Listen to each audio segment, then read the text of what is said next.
आम्हाला रोज एक मंत्र जप करायचा आहे. तर तो नेमका कुठल्या मंत्राचा जप आम्ही करावा? आमच्या कुळदेवाचा करावा का इष्टदेवतेचा करावा की गुरुमंत्राचा करावा? बरं, एकच मंत्राचा जप करायचा का? आम्हाला जर 7 वारांना वेगवेगळ्या देवांचे जप जर करायचे असतील तर ते करायचे का? ते आम्ही करू शकतो का? एक जप केला तर आम्हाला थोडंच फळ मिळणार का? आम्ही जास्त जप केला, जास्त देवांचा जप केला तर आम्हाला जास्त देवांचे आशीर्वाद मिळणार का? नेमकं आम्ही करायचं काय? असे अनेक प्रश्न लोकांना पडलेले असतात. तर नेमका तुम्ही कुठला जप करायचा? कुठला जप जास्त प्रभावशाली?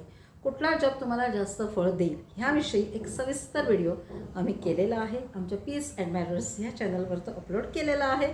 लिंक डिस्क्रिप्शन बॉक्समध्ये शेअर केलेली आहे. तर तो व्हिडिओ नक्की पहा आणि हो, बघून झाल्यावर जास्तीत जास्त लोकांना तो व्हिडिओ शेअर करा आणि सबस्क्राईब बटन दाबायला मात्र विसरू नका, जेणेकरून आमच्या पीस ॲडमायरर्स ह्या चॅनलवरचे छान छान व्हिडिओचे अपडेट्स तुम्हाला मिळत राहतील. तर व्हिडिओ नक्की पहा.